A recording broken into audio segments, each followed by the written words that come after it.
সোনার গাছে হীরার পাতা, ভুইল না তার কথা।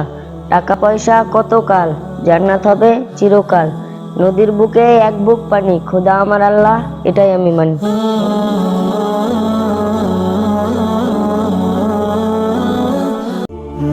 যেখানে রিলেশন করাই হারাম, সেখানে আপনি ছ্যাঁকা খেয়ে আল্লাহর কাছে বিচার দেন কিভাবে?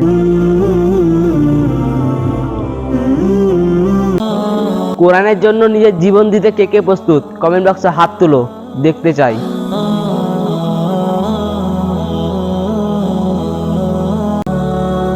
ইসলাম ধর্ম পেয়ে যারা খুশি, একমাত্র তারাই বলি আলহামদুলিল্লাহ। কবরকে আমরা ভুলে গেছি, কিন্তু কবর আমাদেরকে ভুলে নাই। এমন একটা গাড়ি আছে যে গাড়িতে উঠতে কোনো টাকা পয়সা লাগবে না, অথচ ওই গাড়িটাকেও আমরা ভুলে গেছি। হায় রে দুনিয়ার মুসলমান, টিকটকের নাচ গানের ভিডিওগুলোই সাপোর্ট করেন, ইসলামিক ভিডিও দেখে ওপরে টান মেরে চইলা যান।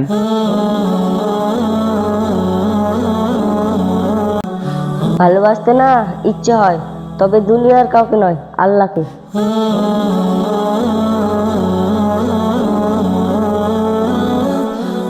কথা তো আমি খুব একটা বলি না, কিন্তু উচিত কথা তো আমি ছাড়ি না। যে দেশ স্বাধীন করা হয়েছে বাংলা ভাষার জন্য, সে দেশে চাকরি হয় না ইংরেজি না জানার জন্য। কপাল।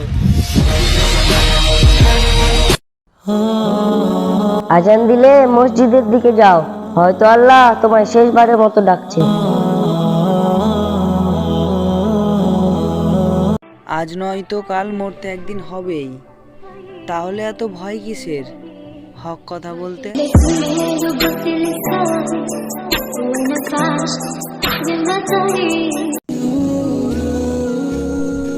যদি কখনো ব্যর্থ হও, তাহলে সেজদায় পড়ে যেও, কারণ সফলতার পথ আল্লাহই দেখাবে।